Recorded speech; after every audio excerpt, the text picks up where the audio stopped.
Welcome to the INMM ESARDA annual meeting keynote address, which will be delivered by IAEA Director General Rafael Grossi. I'm Susan Pepper, President of the INMM. Before the keynote address begins, the INMM and ESARDA are entering into practical agreements with the IAEA, and we're going to use the occasion of this joint annual meeting to sign those agreements. The agreements are meant to formalize the relationships between the IAEA and the INMM and the IAEA and ESARDA for cooperation in achieving our mutual goals in the areas of international safeguards, nuclear security, and nuclear materials management, with particular emphasis on awareness raising, capacity building, information exchange, and participation in one another's events to further strengthen these domains. It's my pleasure to introduce the representatives who will be taking part in the signing ceremony, as well as our keynote speaker. Julio Du is the ESARDA president for the period 2021 to 2022. She has served as the head of the French Authority for International Safeguards Implementation since October 2017. Between 2013 and 2017, Ms. Du served as the Nuclear Counselor for Safeguards and Nonproliferation Issues at the Permanent Mission of France to the United Nations in Vienna. She's worked in the field of nonproliferation for more than 15 years. Ms. Du will sign the agreement on behalf of ESARDA. Massimo Aparo is the Deputy Director General and head of the Department of Safeguards at the International Atomic Energy Agency.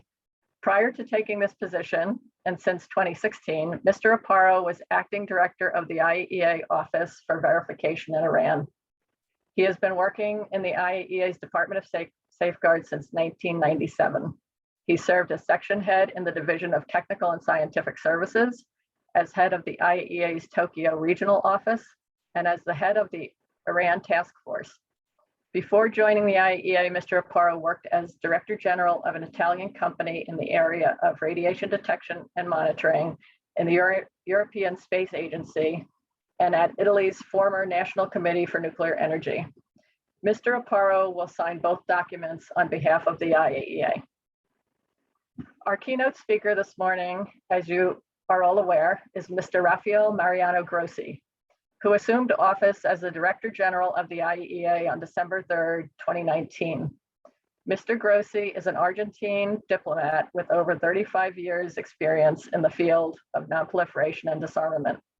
In 2013, he was appointed Ambassador of Argentina to Austria, an Argentine representative to the IAEA and other Vienna-based international organizations.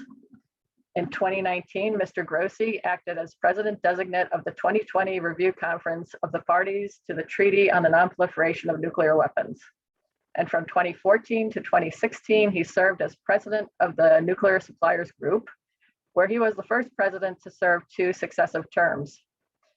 Mr. Grossi has many other accomplishments, which in the interest of time, so that we can preserve more time for his remarks, you can read about in the meeting program. But I would like to add that since 2017, Mr. Grossi has been an international gender champion, promoting gender balance in the nuclear field. Mr. Grossi will witness the signing of the agreements. At this time, Mr. Aparo will introduce the rationale for the agreements we're about to sign. Max? Thank you very much, Susan.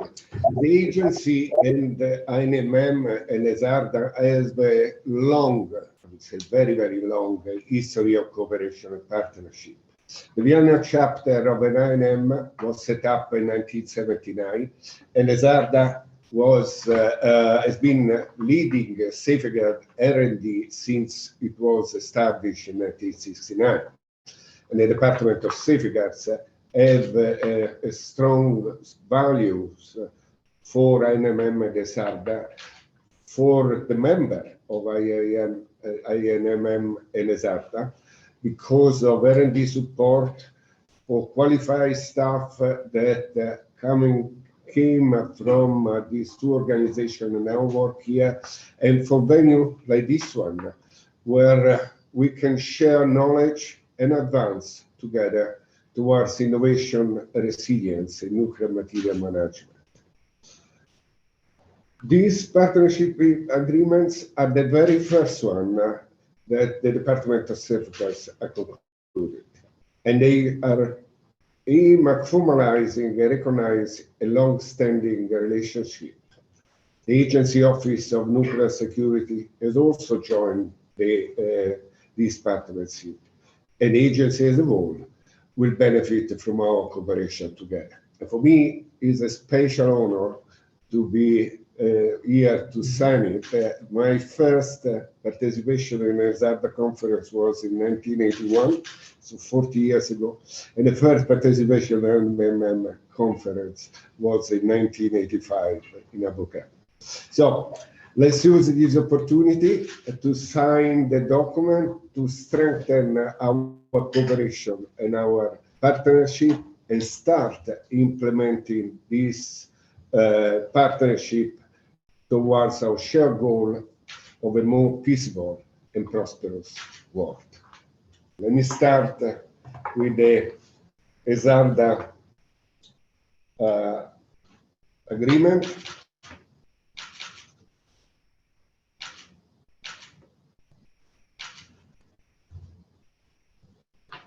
Here it is. Julie. Thank you, Max. I will do the same from my side. So I open the agreement and I sign it. It's also for ESARDA a very important agreement and recognizing our partnership. Sorry with the background, it's always difficult. Here it is signed. Thank you. And I must say, thank you also to DG Grossi. Bonjour, Rafael, because we haven't had time to see each other. Thank you. And now I move to an INMM agreement. Let's sign it here.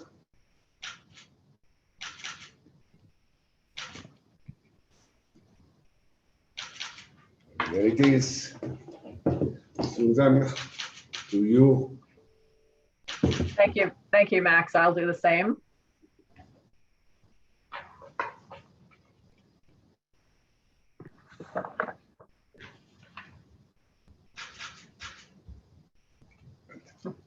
The background always makes it difficult. It's really a pleasure for me to be president of the INMM at this time when we're formalizing our association with the IAEA. Like you said, we've always had a very strong association through the Vienna chapter and other activities, but this formalization, I think, really cements that partnership. So thank you very much.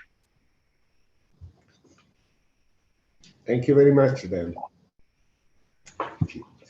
So I think this concludes the signing ceremony, and we will formalize these documents.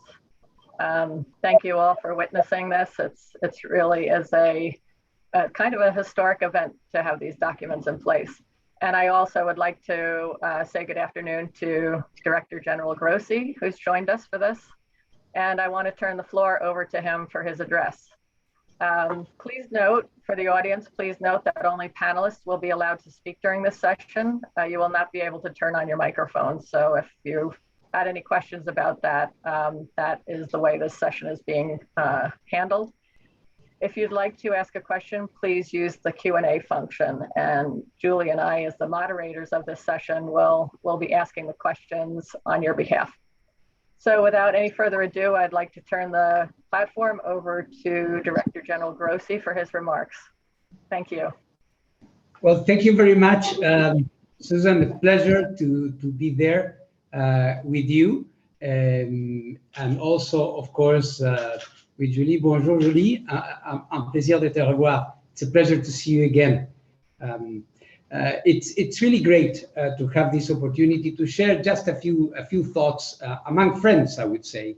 As Max was reminding us just a second ago, the relationship between the agency and you, both ESARDA and INMM, is an old one. So it's very difficult to think about anything relevant in the area of safeguards without some form of involvement, some form of exchange, dialogue that we may have had as agency in the past with you. So I think, in fact, it begs the question why we didn't do it before. But I have my team here, and they are very happy finally that we can have this, which in a way will allow you and us to work on a more systematic, I would say, path, and having behind us, or as a support for this, this commitment, which is a commitment. This practical arrangement is a commitment to work and to continue working in this area. Of course, you know, I cannot claim to have this long relationship with your institutions, as Max just mentioned, but I've been familiar. I even had the pleasure to attend one of those meetings, I think in 2015, and I always considered the annual meetings as a rendezvous, a meeting not to be missed.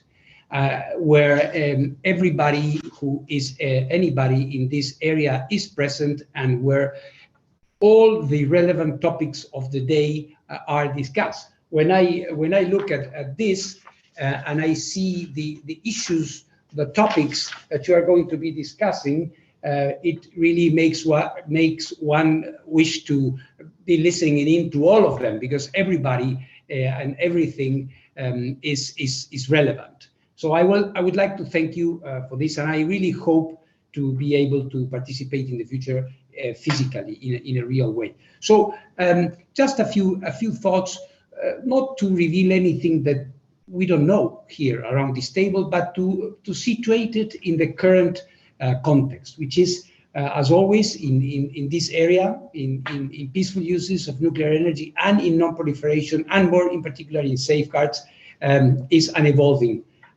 thing. It's a never-ending process for as long as we will be using nuclear energy for peaceful uses. So first of all, Susan was kind enough to recall that until I was elected, I was expecting to be presiding over an event which is very important and we have to keep in mind, and is the review conference of the Nuclear Non-Proliferation Treaty, which apparently now has a date, and is going to be an important opportunity where the international community again needs to recommit, I would say, to this very specific so-called pillar, as you know, that we have in the NPT. We should never, especially those who are at highly technical levels of the safeguards debate and practice, we should never forget that it is because of the NPT that we are where we are. And it is because of that mainstreaming that this old treaty gave us that safeguards became the center of the operational center of the safeguards activity and life. And I believe, and I look forward really to discussions in New York, which will confirm this, which will confirm the place and the importance of the activity. As far as we are concerned here at the agency, the past few months and year have been particularly challenging, but I think that the safeguards community should take comfort and be proud of the fact that we all together, we were able to make reality and to materialize something that I said at the beginning of the pandemic, which at that time we didn't know whether we would be able to do, when I said the IAEA will not stop for a single minute, which meant many things, but one of the most important things was that the pandemic would not provide a window of opportunity to proliferators.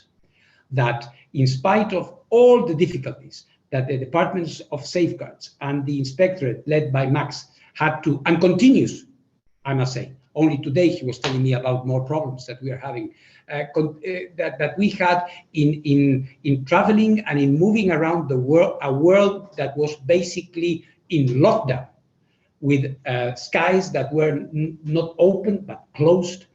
We managed to do this, and it's important because it took on a number of occasions, us talking to foreign ministers and to people in high positions of political power to remind them that this exercise is an indispensable one, which does not depend on rain or sunshine.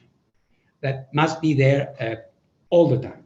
So I'm glad to report to you and to the community that we were able to draw all the necessary conclusions in spite of these safeguard conclusions. I mean, in spite of this enormously difficult and challenging circumstance. So, and we are continuing that. It was an effort of planning. It was an effort of scheduling that was really difficult to achieve. And I suppose there will be opportunities in the program to look into that and to draw the necessary conclusions. At departmental level here, we are trying to draw some conclusions and to learn from the lessons that these protracted abnormal circumstances presented us with, which we did. So this was the emergency, the snapshot of safeguards in times of difficulty, if you want to call it somehow. Safeguards when it's in principle not possible to apply safeguards. Moving back to the way the international agenda is moving in a more, I would say, ordinary as opposed to extraordinary circumstances, what we see is a situation where we have ever more nuclear material to safeguard, more activities taking place, diversification of activities in many, many places. We know that there are more than 1,000 facilities around the world, and the global nuclear industry continues to expand.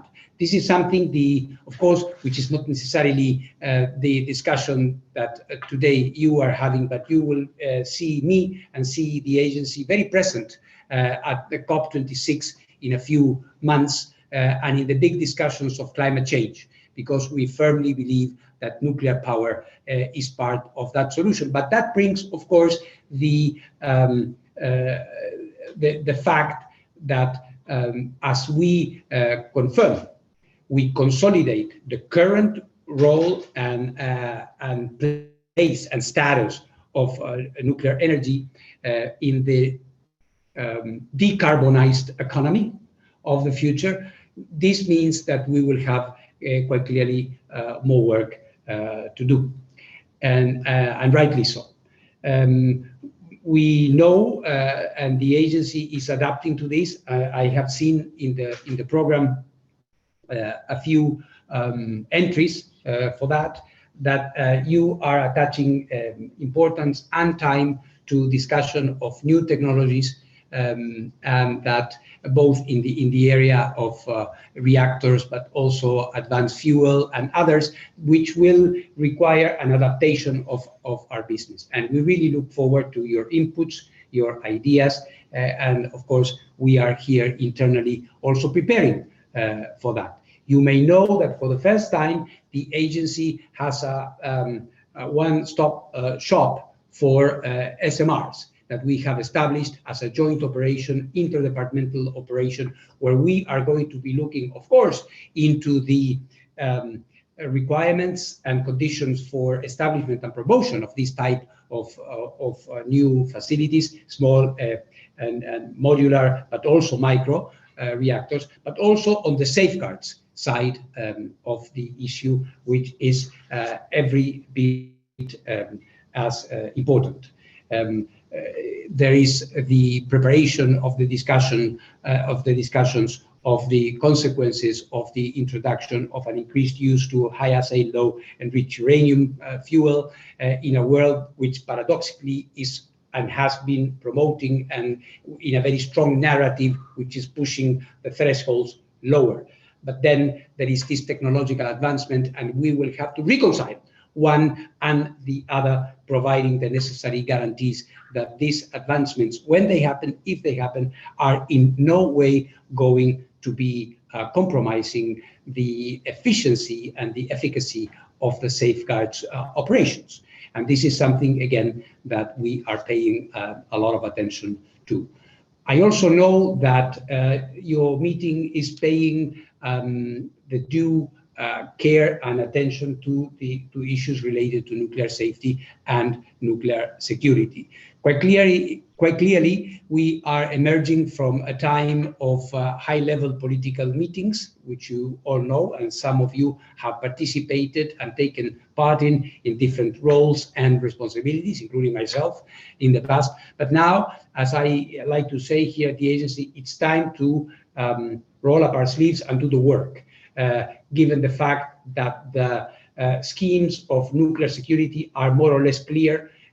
We have strengthened the CPPNM with its amendment. The amendment, believe it or not, 5 years already have passed since the amendment entered into force. And now we are trying to move here. I'm leading an effort from the agency to move from the minimum numbers required for entry into force into universalization in terms of the CPPNM. Of course, not every state in the world is party to the CPPNM, but an equal number of signatories to the old CPPNM and the amended version. So this is an effort that will take time, but we are really pushing for this.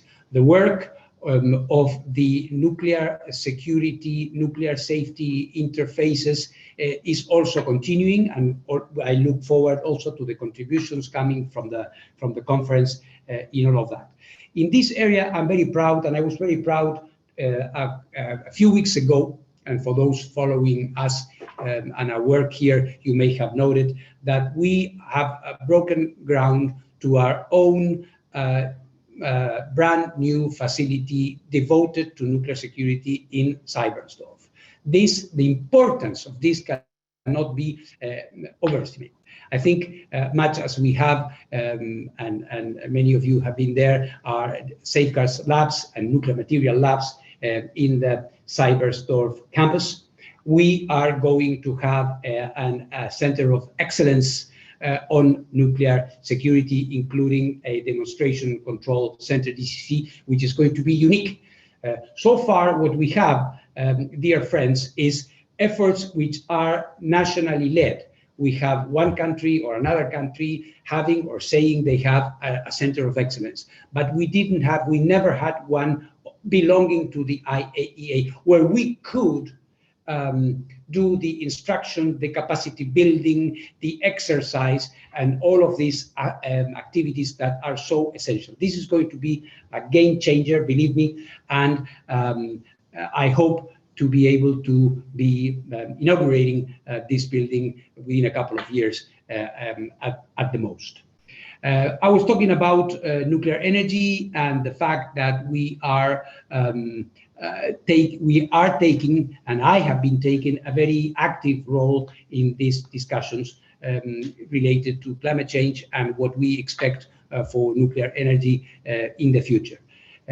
This will require, again, aspects that may, and I'm sure, benefit from the topical discussions that you are having, because we are going to be looking at a new scenario where we might need to adapt our milestones approach and other seminal documents that we have been working on for a couple of decades on nuclear energy, and that we hope to be able to be using more and more proactively in this regard. So the scenario and the challenges for nuclear energy are very positive. We feel and we see that there is a new disposition in the conversation, and we are prepared to take full advantage of it, as I was saying. But of course, this activity is not possible, it's not even advisable, without strong safeguards underpinnings.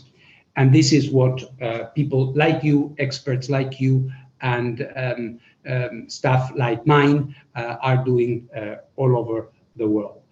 Before I conclude this very general opening remarks, let me share with you the satisfaction we also have at the IAEA for being, again, ratcheting up our efforts in areas which are more related to the applications of nuclear technology. And I mention this because in the nuclear family, we must be aware of the many ways in which we are benefiting our member states. And in these activities, also nuclear security, safety, and non-proliferation considerations are important.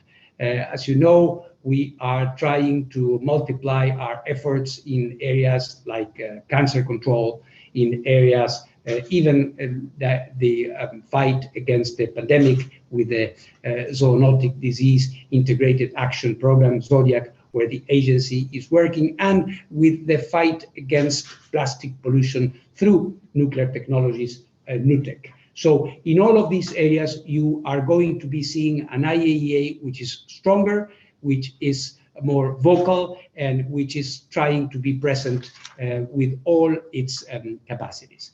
So you mentioned just really now to conclude, and I think it's very important, and so I would say relevant, and that we do this under a dual chairmanship of Susan and Julie.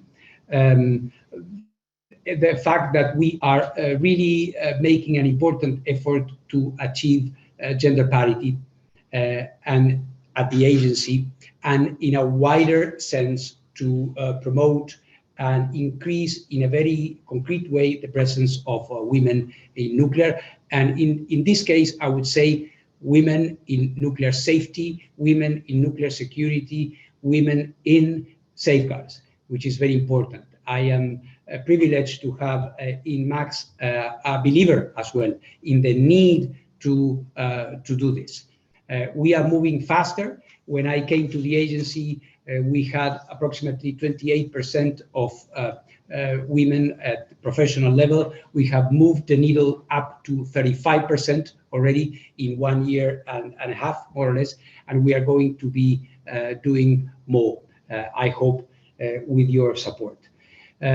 So let me now, at the end of my words, express my real satisfaction for being present here, for being given the privilege of a few minutes to tell you how important we believe the work of ESARDA and INMM is, and the importance of this conference, and also to celebrate the fact that we have now signed commitments that bind us even closer together for the benefit of all. Thank you very much.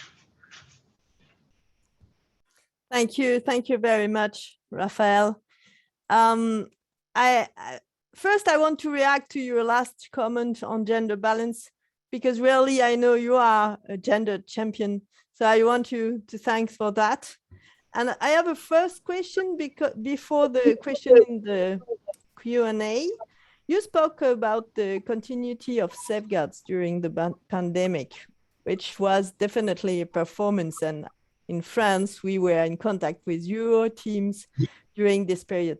Can you say a little bit more about the challenges that the IAEA has faced in conducting its activities, and maybe what opportunities you may have found in the midst of this time? Yeah, of course. Thank you for the question, because I didn't want to belabor the point too much in my presentation, and you allow me this extra time to address it.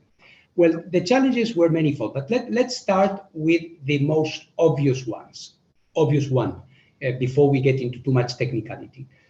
When countries at let me use a bit of the jargon, state level, decide to close their borders, and a team of inspectors show up, it's very difficult to remind border control agents about the NPT or the CSA, or without getting, a skeptical, in the best case, reaction, not to talk about more eloquent reactions. I say it lightly and with a smile, but the inspectors were very frequently confronted with very difficult situations because, of course, and we know it, you had it in France, in the United States, in my own country, in everywhere, where we were closing up and considering porosity as a danger. So the arrival of these inspectors was a terrible problem for many. So this required, at the first level, a political reminder. And what I did in the very beginning, I wrote to all foreign ministers before we even had a problem. And I told them, don't even think of stopping, with all due respect, of course, of stopping our inspectors, because this is an activity that does not stop.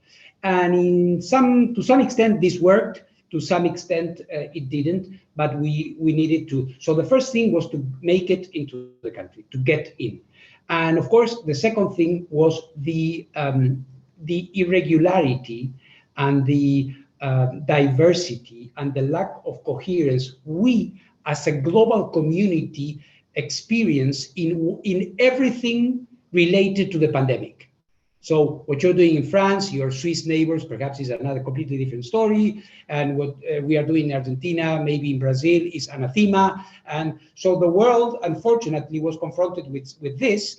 And we were taking very different avenues towards. Some were saying that it was a little flu, and some others were saying that we had to stop every activity. So once you would be in, then you had this issue of the lockdowns and the quarantines, which in some cases people ignore, not only made our inspectorate be frozen for 2 weeks, sometimes,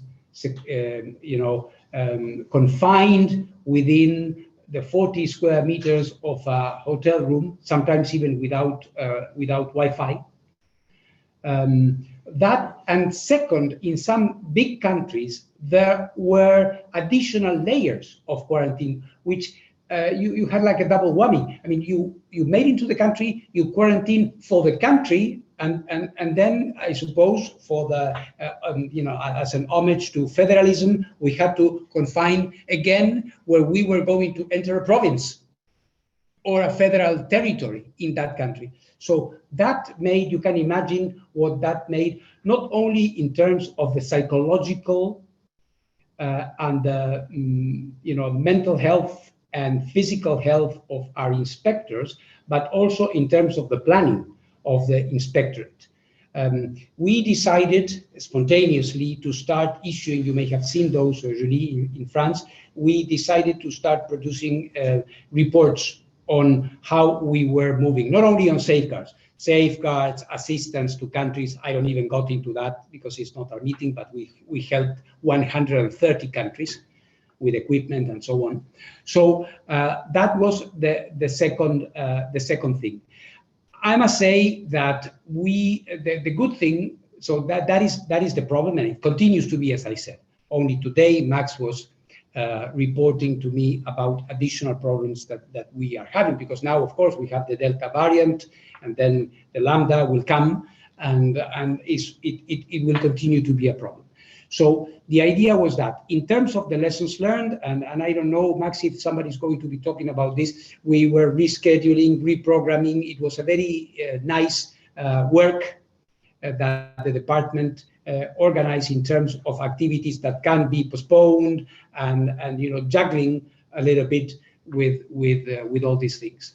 Then we have the issue of the material ability to fly or to move around. And for this, we counted, and I thank you because France was helping, and some others, the United States as well, and Germany and others, there were no flights.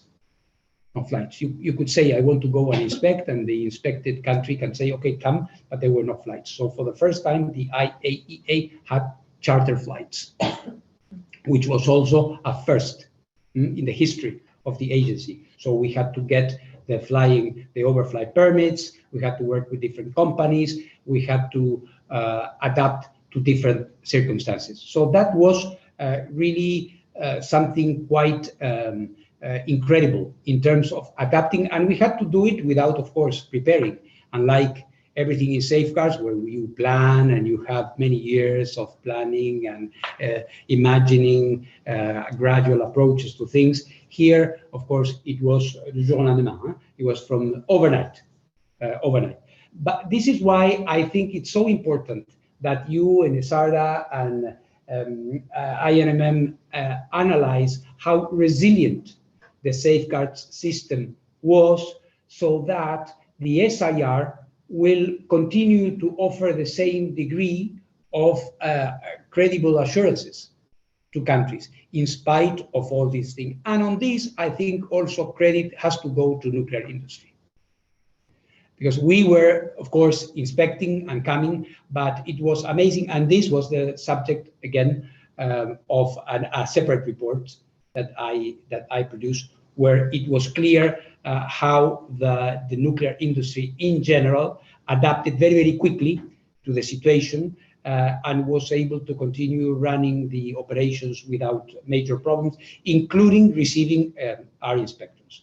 So I think this is a very rich area where I guess you will see a lot of material in the literature in the next few years. How we did it. We should not, at the risk of being a bit referring, but the credit goes to the inspectors. There were other international inspectors that decided to close down. You know that said it's not possible. I will not name names, but at least two important decided. The other two in non-proliferation said, no, in these circumstances, we don't inspect anymore. And we said, we don't stop for a single minute.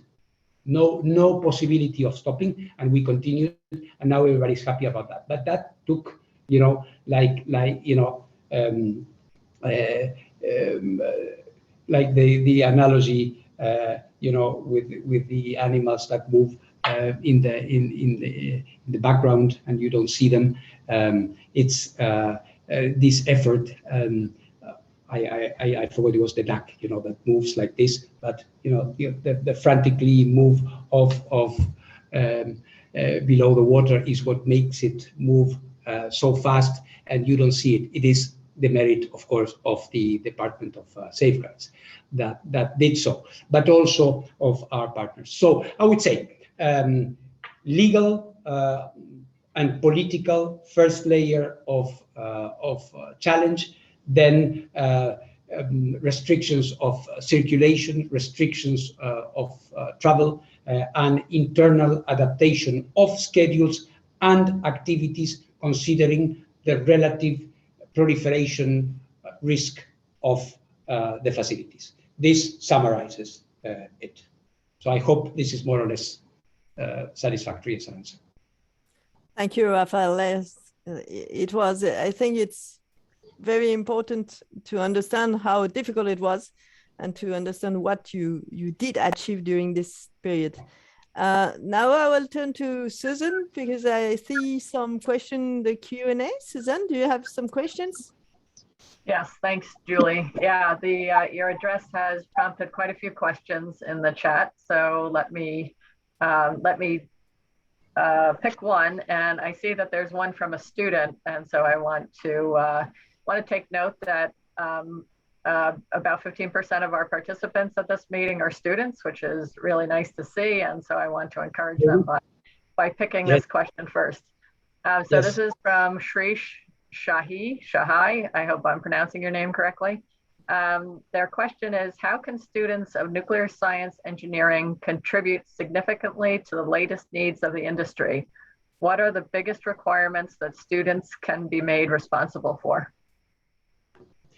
Thank you very much. It's a very important question, and one where I hope to be able to count on their support in the near future, we are preparing a program on capacity building and education at the moment, which we will try to unveil in the next few months. But without getting too much into that, I would say that we, of course, are trying to look more and more into the next generation of nuclear scientists and technologists, and integrate them as much as we can to our deliberations and to our discussions.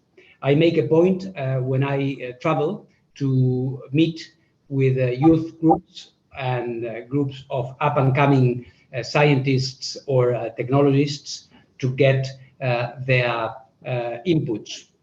The effort at the moment is, because of the reasons of gender disparity, has been focused more on a gender perspective, where the participant may know that we have introduced the Marie Sklodowska-Curie Fellowship, which has already its first batch of 100 students that are in this way being integrated. As you know, this fellowship has many unique features, but one of the features it has is that, of course, it's for women in principle. It could be enlarged later on, you know, depending on the funding. But what is interesting is that at the end, we are trying to have to integrate them either to the agency or to other companies. We are talking to some companies that are willing to take them for you know, for a period of training and job preparation. So we are trying to come up with some vehicles, if I can call them like that, some ways, channels to look at these vocations out there. Internships, of course, is what I meant, so that we can integrate them into the industry under the, perhaps the word under is a bit heavy, but you know, under the aegis of the agency, which we hope will also instill the good practices and the ethics of safeguards and the ethics of non-proliferation, which is, in our view, very important, because safeguards and non-proliferation is also about values. And this is why I think it's very pertinent. I think the participant is talking about the responsibilities and what it is expected from them, and I commend him for including this notion, because when you work, it's obvious for you and for me, but when you work in nuclear, you must know why you're doing this and in which areas you may wish to do it. In our part of the industry is in the peaceful uses. Thank you for that answer. I just want to follow up and ask, you know, it's very interesting to hear about the success of the Marie Curie Fellowship, at least from the numbers perspective. I think it's probably too early to see the impact, but is it possible for the IAEA to share the names of the individuals who graduate from that program so that we, as the INMM and ESARDA, can help you find career opportunities for them through our networks? Well, one of the things we could do in the context of the practical arrangements you have just signed is to work on these issues, because we are trying to increase as fast as we can. For the first year, I think it was quite good to have 100. We are already recruiting for the second batch. My aim would be to multiply this by 10 if I could. So that in you know, yeah, you know, but it's a matter of ambition and knowing what you want. When I came up with the idea of the fellowship, somebody said, okay, 10. I said, no, 100. So I think, and when people see that there is a system that is working through the agency, they start chipping in. There are many countries, as you know, that have very active gender policies. And what I'm telling them when I meet with ministers, which happens to me all the time, I tell them, well, here you have an opportunity. There's a lot of, in gender, there is a lot of talk. And sometimes not so much action. Everybody's in agreement, everybody's a champion, everybody's fantastic. But let's do something about this. And this fellowship is a wonderful opportunity to do that, because what we have, and I think here you can help us a lot in this second tier when it comes to internships, when it comes to these things. And I must tell you that the industry has started to realize there is one, which I cannot mention because of the commercial implications of this, who already came to me at the level of the CEO, and he said, if we see 2 or 3 good ones, we want them. And I said, yes, okay, but give me a check for more fellows. This is the way. And I'm very positive about this, and I would love to see you guys associate with this effort, which is a very concrete way to have more people working in nuclear material administration, and in particular, young people. Because when they know, and I'm sure that you were saying, and you're right, Susan, it is too early to assess the impact. Of course, it's only 1 year. But I'm sure that when people know that there is this IAEA fellowship that is there, consolidated in the landscape of things that people can do, well, there is an incentive there. They know that if they go for nuclear, there are good things they can do, and people that are going to be willing to support them financially. Thank you so much for that answer. I'm very, very impressed by your passion for the subject. So thank you. Julie, would you like to take the next question? Yes, I like to ask one about non-proliferation. We have some people asking about the NPT conference coming. What are your views about this conference coming, and also not the same topic, but could have an influence on the discussion in New York, is about the JCPOA and the situation of this agreement? Okay, well, I thought I would avoid that, but it's impossible, huh? No, it is not. Yeah, absolutely. Well, listen, the NPT, as I was saying, these review conferences, one must resist the easy temptation to deride them as mechanistic exercises. Because what we continue to need is the political commitment. Without this political commitment, it's very difficult for us down the technical ladder, if you want, for you, for us here, to get the support and the resources we need. So what we need is a conference that will come up with a very strong message of recommitment. Of course, I should be prudent, because I'm no longer the president designate, but I used to be, and I was passionate about that role to be that I'm finally not assuming, but there is a very good president designate, Ambassador Slavinen, who is working in the preparations. But what I believe is that, considering that this is the 10th review conference, the conference of the half a century of the nuclear order established by the NPT, it is very important that the language there reflects the importance of the activity, and also the need to strengthen it. Simply because we are doing more. It's not possible to continue having a model of safeguards which is not the highest standard when we are aiming at having ambitious nuclear programs. And saying this makes me think, I don't know why, about the JCPOA. And what I have in mind is that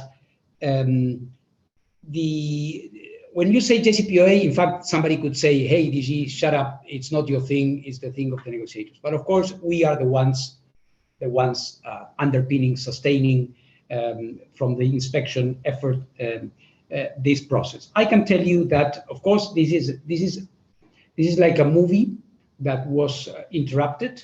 There's an interval, and we don't know whether it will continue or not. We have good reason to believe that the negotiations will start again. There is no announcement about it, of course, but I can tell you that,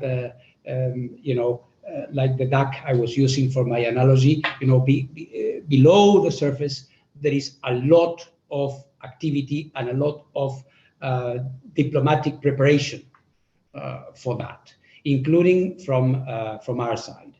When the movie stopped, as I said, or when the commercials started, a lot had been achieved already by the negotiators, Iran, China, Russia, and the E3, and the United States, under the coordination of the EU. And some basic elements were there. I must say that I'm very satisfied with the degree of consultation we've been having with the negotiators that used to cross the Danube regularly from downtown Vienna to Kaisermühlen to talk to our experts and to ensure or try to ensure the technical viability and verifiability of the new provisions that will have to be included within this JCPOA reloaded or new JCPOA. I don't know what how to describe it, but the reality is that there has been a lot of change on the ground from 2015 or from 2018, whichever critical date you choose to make your political or technical analysis. There has been a lot of change. So adaptation is going to be needed, included at the technical level, as you know, which will require safeguards, adjustments, adaptations, and solutions that we are at this moment working on. So we hope that this work will continue. At the same time, Julie, you know that this story has another side, which is the side of a number of safeguards issues that remain unresolved. Perhaps diplomatic prudence would dictate that I don't say too much about it, simply maybe to recall that this cannot continue like this, that we need answers from our Iranian counterparts as part of their good old safeguards obligations. I'm not talking about any, modern or ambitious additional requirement that we may have. So, of course, we are in a diplomatic hiatus because a new cabinet is being confirmed, maybe even this week. And I have indicated to the new government my readiness to engage as soon as this happens. Thank you. Thank you, Rafael, for your transparency. And I know it was not an easy question, but it makes us better understand what we are working for on a technical basis. And I take our homework with me, and we have a lot of to do during this meeting as ESARDA INMM. I turn to Susan, maybe for last question and closing remarks. Okay, thanks, Julie. I'm going to try to combine two questions here. They're somewhat linked. Carrie Matthews points out that one of our meeting themes is resilience. And so she's asking, can you speak to how you are fortifying the agency against reduced effectiveness despite shrinking regular budgets and increasing scope? And then there's another one that is pointing out the challenges of resources and increasing inspection burden. And do you see emerging technologies as an important solution to address this increasing burden? And are there any specific emerging technologies that the IAEA is focusing on right now? Yes, Of course, we are looking at all the technical and technological possibilities. Let me say, addressing the first part of your question, which was the more general, that we have been repeating time and again this juxtaposition or contradiction between ever-increasing amounts of nuclear material and basically zero growth budgets. On this one, I would say that the reality is a complex one, but we should not draw unnecessarily pessimistic conclusions. If you make a mathematical projection, you would desperate in the end, because as I was saying, nuclear material is bound to increase, and rightly so, and we celebrate this. But of course, the resources that are put at our disposal are not. So there is a combination here of resilience, of efficiency in the discharge of the safeguard activity. Our inspectors are increasingly efficient, and we are better at what we do. So there is a certain amount of increased volumes of work that we can absorb. Of course, this merits at some point, this will merit at some point a different kind of discussion with our member states. The mantra of zero growth budget is okay, and I'm also the administrator of the House and a responsible one. So I happily implement this, but at the same time, I'm proning a transparent dialogue with our member states to move gradually to a situation where we will be able to have the necessary resources that we will need. But this is not a discussion that requires immediate or urgent decisions. We have to work with them. We have to work with our member states. This is not a relation of polemics or discussion. It's something that we want, both of us, to get to the exact point in the curve where the minimum amount of resources intersect with the maximum efficiency. So it is again very difficult to come to a arithmetical or financial answer when we know in reality that through state level approaches, through the introduction of more technology when needed and possible, with the introduction of safeguards by design and other things, we can reduce the material needs of the job. But it is indeed a question that should not be postponed. So what we are going to be doing together with the Department of Safeguards is we're going to start a gradual platform of conversation with our member states so that we can come to an agreed solution within a couple of years when we can really start to look into the resources that we need. The reality is, and for those following the IAEA activities day to day, is that without extra budgetary contributions, we would simply not be able to do all the things we do.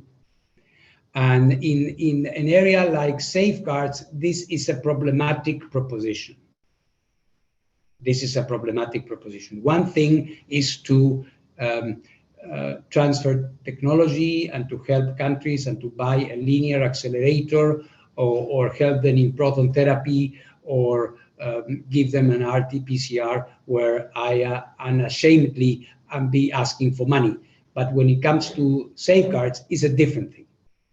It's a different thing. So JCPOA is separate and there is a political consensus and we can do it. But the question for you, and I would like also the community to think about that, and for us, is whether this is a sustainable model. It's an issue of sustainability of the safeguards effort with an increasing dependence on extra budgetary funding. And here is where I start to see problems. The whole edifice is not cracking yet, but we have to prepare. We have to prepare for that. So this would be my take on that one.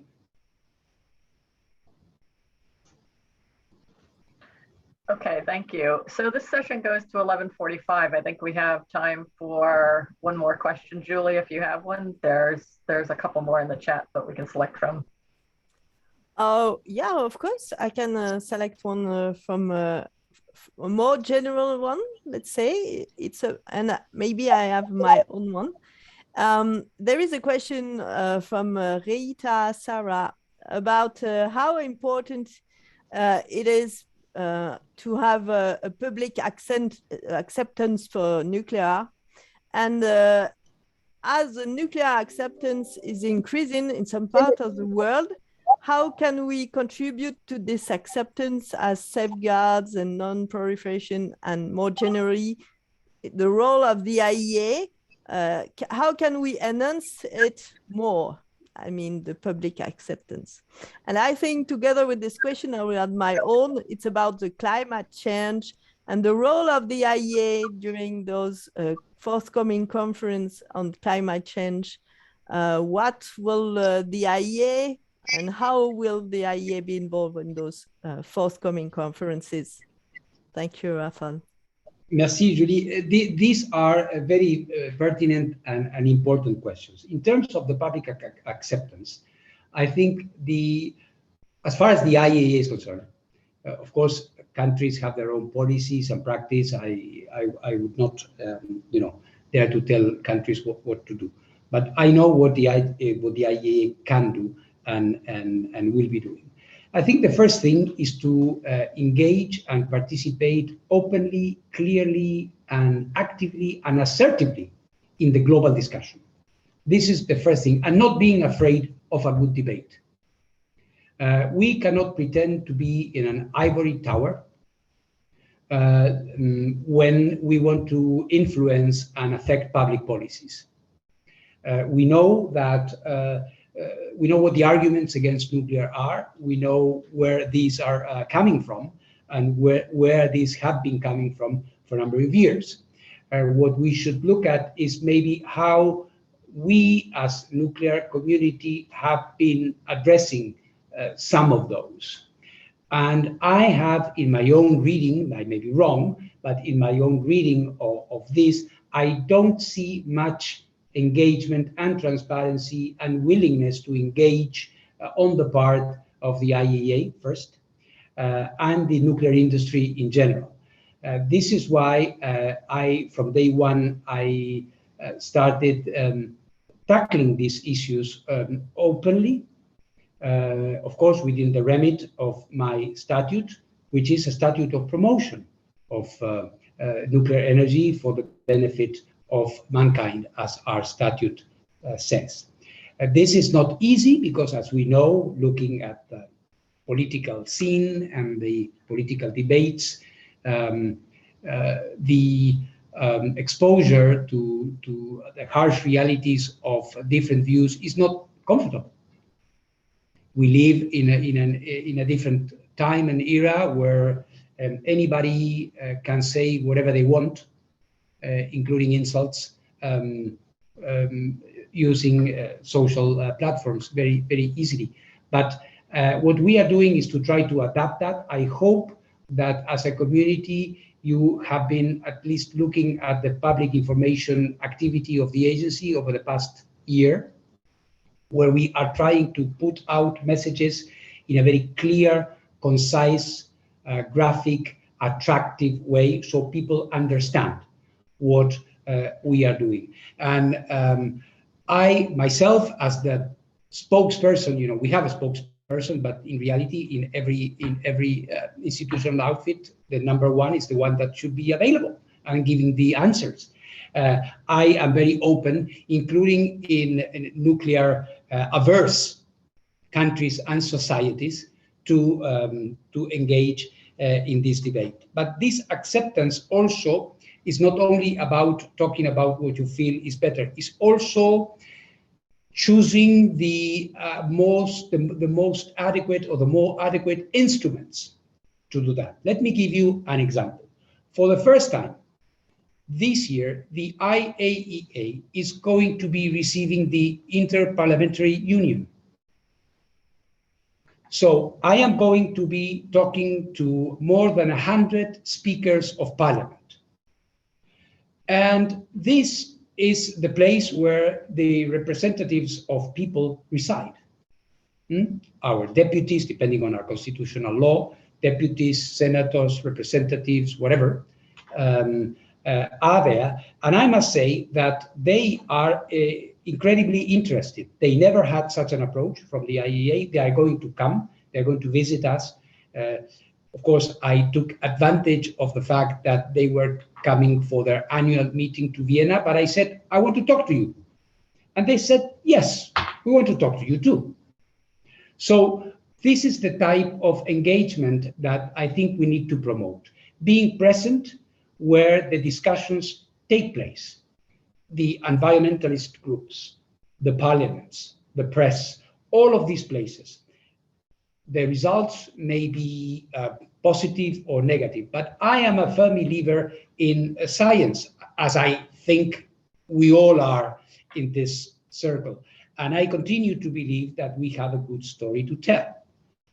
Otherwise, I would have not sought this position here. So I think it's a matter of transparency. It is a matter of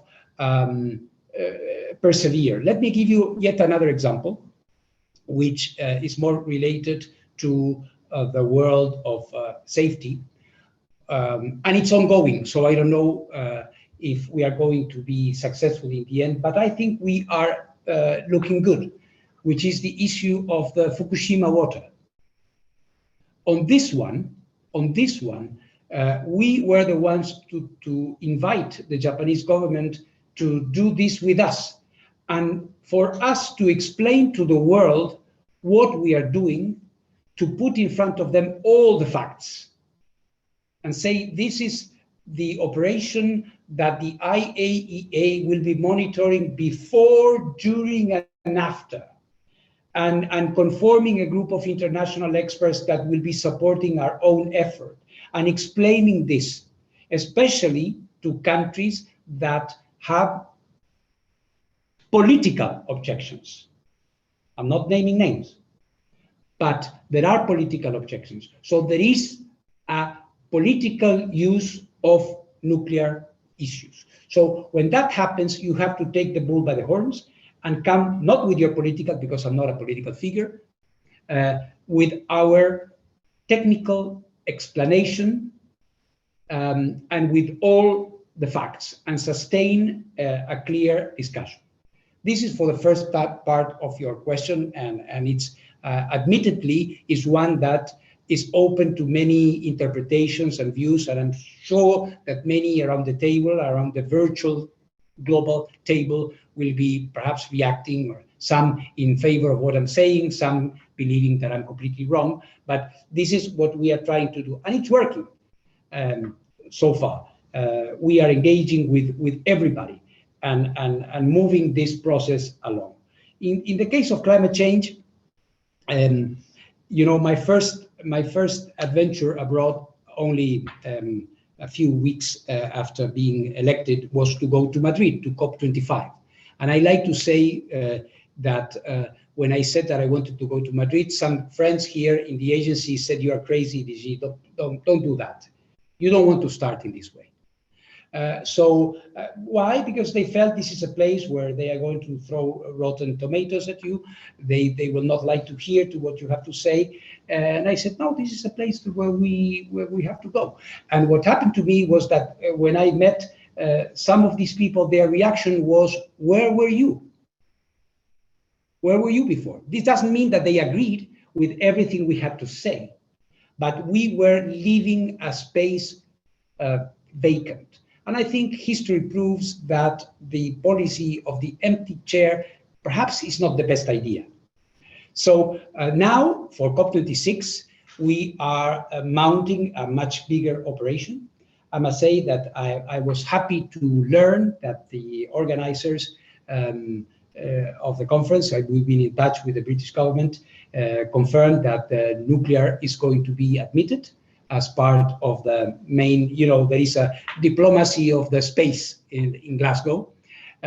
So there are lots of fights about who gets to dock under which tent. So I hope it will be a good tent, because in Glasgow it tends to rain a lot, especially in November.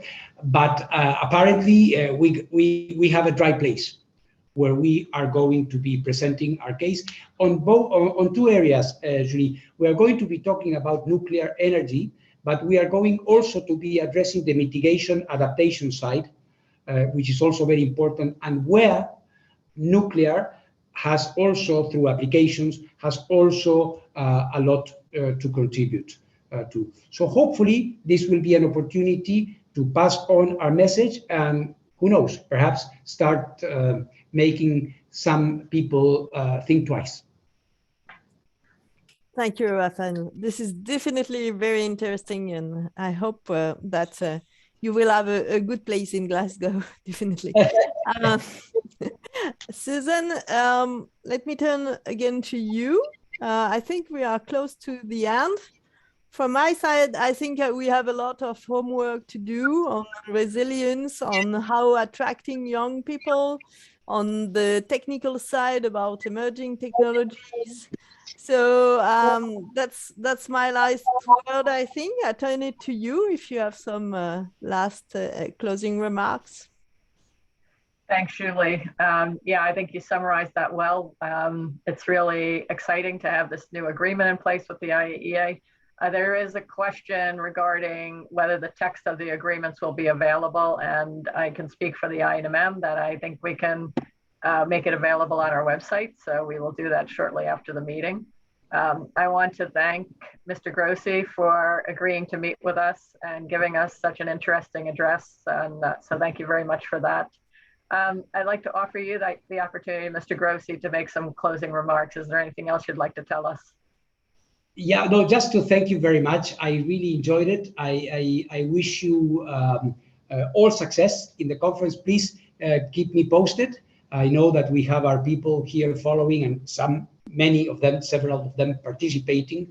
But I would really like, if possible, when you come to the end of this, to benefit from your view, how you as co-chairs see what happened, and tell me, suggest to me what you believe I could be looking at as a consequence of your deliberations there. I would be very grateful if you could share your thoughts, in the end, looking at the reactions, feeling the temperature of the virtual room, seeing what moves people, what makes the community tick at this moment.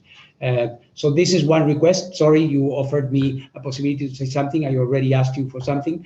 And the other thing is to say thank you very much, is to say thank you in a very big thank you for all these years of this work, of offering this dedicated platform where the best come and talk and can exchange views. And hopefully, and let's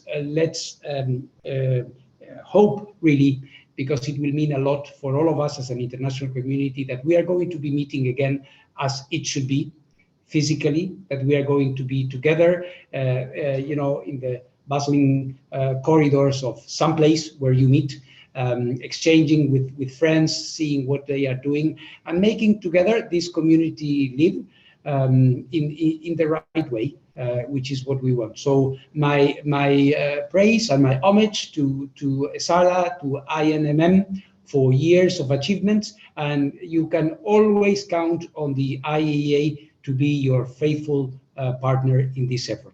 Thank you very much. Thank you.